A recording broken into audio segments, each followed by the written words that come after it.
بسم اللہ الرحمن الرحیم. السلام علیکم اسٹوڈنٹس. آج ہم لوگ اپنا ENG 101 کا کرتے ہیں لیسن نمبر 34. ایسے رائٹنگ کی ہم لوگ جیسے کہ بات کر رہے تھے. پہلے ہم لوگوں نے پیراگرافس کو سیکھا, اس کے بعد ہم لوگوں نے تھوڑا سا ایسے رائٹنگ کے بارے میں تھوڑی سی چیزیں ہم لوگوں نے جو ہے نا وہ ہم لوگوں نے پچھلے لیسن میں ہم لوگوں نے پڑھا تھا کہ مینلی آپ لوگوں کی ایسے کے اندر 3 چیزیں ہونا ضروری ہوتی ہیں. ایک انٹروڈکشن, اس کے بعد مین باڈی, اور تیسری چیز جو ہونا ضروری ہوتی ہے دیٹ از اے کنکلوژن. سب سے پہلے آج ہم لوگ انٹروڈکٹری پیراگراف کے بارے میں پڑھتے ہیں. اسٹوڈینٹس کو زیادہ تر یہ مسئلہ ہوتا ہے کہ ہم لوگ شروع کہاں سے کریں. پہلا جو سینٹینس ہے نا اس کے اوپر بہت زیادہ ٹائم لیتے ہیں سوچنے میں. تو جب آپ لوگوں کو یہ پتہ ہو کہ انٹروڈکشن کا مین مقصد کیا ہوتا ہے تو پھر آپ لوگوں کو یہ ڈیفیکلٹی نہیں ہوتی. انٹروڈکشن کا مین 4 پرپسز ہوتے ہیں. ایک تو یہ کہ آپ لوگوں نے ایسے کا ٹاپک انٹروڈیوس کروانا ہوتا ہے. دوسرا یہ کہ آپ لوگوں نے اپنے ٹاپک کا تھوڑا سا بیک گراؤنڈ بتانا ہوتا ہے. تیسرا یہ کہ آپ نے اپنے ایسے کو جس طرح سے پلان کیا ہوا ہے نا اس کو آپ لوگ تھوڑا سا اسپیسیفائی کر دیں. اور چوتھی چیز یہ کہ آپ کے ریڈرز کا جو ہے نا وہ ٹاپک کے بارے میں اس کا انٹرسٹ بھی پیدا کرنے کے لیے یہ بھی ایک اس کا جو ہے نا وہ پرپس ہوتا ہے. تو انٹروڈکٹری پیراگرافس کے 2 پارٹس ہوتے ہیں, جنرل اسٹیٹمنٹس اور تھیسس اسٹیٹمنٹ. جنرل تو اسٹیٹمنٹس وہ ہوتے ہیں جو کہ آپ لوگ جنرلی جو اسپیسیفک آپ لوگ بات کر رہے ہوتے ہیں, سپورٹنگ ڈیٹیلز جس کو ہم لوگ بولتے ہیں. اور تھیسس اسٹیٹمنٹ ہوتی ہے یعنی کہ جو آپ لوگوں کا ٹاپک سینٹینس ہوتا ہے وہ. تھیسس اسٹیٹمنٹ میں آپ نے وہ سینٹینس ہوتا ہے جس میں آپ لوگوں نے مین جو ٹاپک ہوتا ہے وہ بتانا ہوتا ہے. ٹاپک کی کیا کیا سب ڈویژنز ہوں گی وہ آپ نے بتانا ہوتا ہے, یعنی کہ آپ لوگوں نے لمٹ کر دینا ہوتا ہے اپنے ٹاپک کو. اس میں ایون کہ آپ لوگ ایسے میں کون سا میتھڈ آف آرگنائزیشن یوز کریں گے وہ بھی آپ لوگ اس میں انڈیکیٹ کر سکتے ہیں.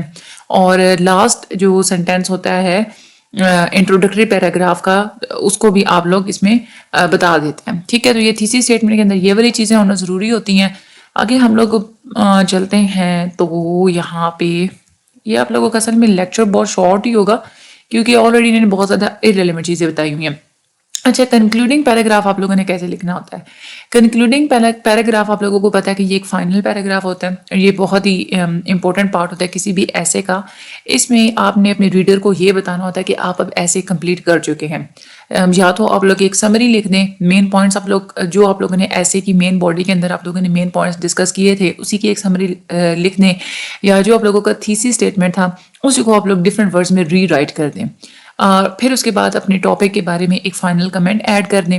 اور کیونکہ یہ ایک یہاں پہ جو کنکلوڈنگ پیراگراف ہوتا ہے اس میں آپ لوگوں کے پاس ایک لاسٹ اپرچونٹی ہوتی ہے کہ آپ ایک اسٹرانگ سا ایک افیکٹو سا ایسا میسج بھی دے سکتے ہیں جو کہ اگلے لوگوں کی جو ہے نا وہ مائنڈ میں تازہ رہے. کنکلوڈنگ پیراگراف کے اندر آپ لوگوں نے کون کون سی چیزیں لکھنی ہوتی ہیں.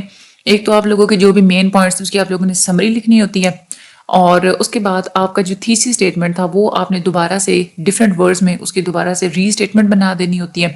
اور آپ لوگوں کا ایسے کا یہ جو ٹاپک ہے اس کے بارے میں آپ لوگوں نے کوئی فائنل کمنٹ دینا ہے تو وہ بھی آپ لوگ دے سکتے ہیں. یہاں پہ آگے انہوں نے کچھ ماڈل ایسے بتایا ہوا ہے کہ آپ نے اس طرح سے انٹروڈکشن دینا ہے, اس طرح سے آپ لوگوں نے کنکلوژن دینا ہے. تو ہم لوگ اس پہ تو نہیں اتنا زیادہ کوئی ٹائم ویسٹ کریں گے. یہ تھا ہمارا آج کا اتنا سا بس لیکچر تھا. اس میں اصل میں یہ جو ایکسرسائزز وغیرہ ہے نا یہ والی جو بہت زیادہ پریکٹس وغیرہ یہ میں نے آپ لوگوں کو چھڑوا دی ہے. ٹھیک ہے, اس وجہ سے آپ لوگوں کا لیسن جو ہے نا وہ شارٹ ہوا ہے. لیکن ایک چیز کا آپ لوگوں نے یہ خیال رکھنا ہوتا ہے کہ آپ لوگ کوئی بھی سپورٹنگ ڈیٹیلس لکھ رہے ہیں نا, مختلف آپ لوگ جو بھی پیراگراف لکھ رہے ہیں, پیراگراف کے اندر آپ جتنے بھی سینٹینسز لکھ رہے ہیں ان سینٹینسز کے درمیان میں بھی ٹرانزیشن ورڈ کا ہونا ضروری ہوتا ہے کیونکہ ایک فلو آئے, ایک یونٹی نظر آئے. ٹھیک ہے, اور دوسری بات آپ لوگ نے اپنے مائنڈ میں یہ بھی رکھنی ہوتی ہے کہ ایک پیراگراف جب آپ لوگوں نے لکھا تو جب آپ لوگ دوسرا پیراگراف لکھیں گے نا تو ایک پیراگراف سے دوسرے پیراگراف پہ شفٹ کرتے ہوئے وہاں پہ بھی آپ لوگوں نے کچھ ٹرانزیشنل سگنلز کا استعمال کرنا ہوتا ہے. فار ایگزامپل آپ لوگوں نے ٹاپک ڈیسائیڈ کیا, ٹھیک ہے, ایک آپ لوگوں کا ٹاپک تھا اس کے بارے میں آپ لوگ یہ کہتے ہیں کہ میں نے 5 پوائنٹس میں نے دینے ہیں, آپ نے آؤٹ لائن میں وہ والے 5 پوائنٹس لکھ لیے. اب آپ لوگ جب لکھنے کے لیے بیٹھتے ہیں نا تو پہلے پوائنٹ کے اوپر آپ لوگ پورا پیراگراف لکھیں. ٹھیک ہے, دوسرے پوائنٹ کے اوپر جو ہے نا آپ لوگ پورا پیراگراف لکھیں. لیکن یہ جو سارے پیراگرافس ہوتے ہیں نا جو یہ ہم لوگ سپورٹنگ ڈیٹیلز میں زیادہ تر پیراگراف لکھتے ہیں نا, تو یہ آپ لوگ کو MCQs بھی آتا ہے کہ سب سے زیادہ پیراگراف انٹروڈکشن میں ہوتے ہیں, کنکلوژن میں ہوتے ہیں یا مین باڈی میں ہوتے ہیں. تو مین جو باڈی ہوتی ہے نا اس میں سب سے زیادہ جو ہے نا وہ پیراگراف ہوتے ہیں. ٹھیک ہے, اس کے بعد ہم لوگ بات کرتے ہیں کہ آپ لوگوں کے جو سارے پیراگراف ہوتے ہیں نا وہ ایک ہم لوگ بات کرتے ہیں نا کہ آرڈر کی فارم میں ہونے چاہیے. تو آپ لوگ اپنے پیراگرافس کو یا تو نمبرنگ دے سکتے ہیں یا آپ لوگ ہیڈنگس بھی دے سکتے ہیں. ہیڈنگس اور مین ہیڈنگس کا بھی آپ لوگ استعمال کر سکتے ہیں. وہ مزید ہم لوگ اگلے لیکچر میں بھی پڑھیں گے. آج کا یہ جو آپ لوگوں کا لیکچر تھا نا اس میں ہم لوگوں نے تو جو انٹروڈکشن پڑھا نا اس میں آپ لوگوں نے یاد کیا کرنا ہے مین آپ لوگوں کو. اچھا بہت سارے اسٹوڈنٹس ایسے بھی پوچھ رہے تھے کیونکہ یہاں پہ ہمیں ایسے رائٹنگ سکھائی جا رہی ہے تو کہیں ہمارے ہمارے پیپر میں وہ ہم سے کہتے تو نہیں ہے کہ فلاں ایسے لکھیں. ایسا کچھ بھی نہیں ہوتا. وہ آپ کو انگلش کا جو ہے نا آپ لوگوں کو یہ نہیں آپ لوگوں کو کہتے کہ آپ ایسے لکھیں. جیسے آپ لوگوں کا مڈ ٹرم کا پیٹرن تھا نا جیسے فار ایگزامپل اگر آپ لوگوں کے مڈ میں صرف ایم سی کیوز ہے تو ابھی بھی آپ لوگوں کے صرف ایم سی کیوز ہی آئیں گے. ٹھیک ہے. آپ لوگ نے اس بارے میں پریشان نہیں ہونا. اس میں جیسے ہے نا آپ لوگوں سے وہ ایم سی کیوز پوچھ سکتے ہیں کہ جو تھیسی اسٹیٹمنٹ ہوتی ہے اس میں کون کون سے پارٹس ہونا ضروری ہے. تو ہو سکتا ہے کہ اس میں سے 3 پارٹس دے دیں گے ٹھیک ہے اور ایک پارٹ کہیں اور سے دے دیں گے ٹھیک ہے. تو وہاں پہ ایکسیپٹ لگا ہوا ہوگا. تو آپ نے ان پارٹس کو ان ساری مین یہ جو 4 پوائنٹس ہیں ان کو اپنے اچھے طریقے سے یاد کرنا ہے.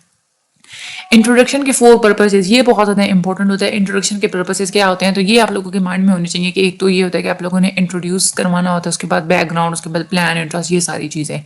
اور انٹروڈکٹری پیراگراف کے کتنے پارٹس ہوتے ہیں تو 2 پارٹس ہوتے ہیں. اس طرح سے آپ لوگوں کی بہت ایم سی کیوز آتے ہیں کہ انٹروڈکشن ہے تو اس کے کتنے پرپس ہوتے ہیں. انٹروڈکٹری پیراگراف ہے اس کے کتنے پارٹس ہوتے ہیں. یہ ساری چیزیں اس میں آتی ہیں. ٹھیک ہے. باقی اس میں کوئی بھی مشکل نہیں تھی. بہت ہی زیادہ یہ آپ لوگوں کا ایزی چیپٹر تھا انٹروڈکشن. اور اس کے بعد ہم لوگوں نے کنکلوڈنگ پیراگرافس کے بارے میں پڑھا. باقی جو مین باڈی ہوتی ہے مین باڈی کے بارے میں ہم لوگ پچھلے لیکچر میں بڑا ڈیٹیل میں ڈسکس کر چکے تھے. باقی اگلا جو لیکچر ہے نا باقی جو اس میں ہم لوگ مزید دیکھ لیں گے کہ آپ لوگوں نے کیسے کون سی چیزیں آؤٹ لائن کیسے کرنی ہوتی ہے آپ لوگوں نے کیسے سب کچھ لکھنا ہوتا ہے. ٹھیک ہے. چینل کو سبسکرائب کرنا مت بھولیے گا. مجھے اپنی دعا میں یاد رکھیے گا کہ ویڈیو کو شیئر ضرور کیجیے گا. Thank you so much.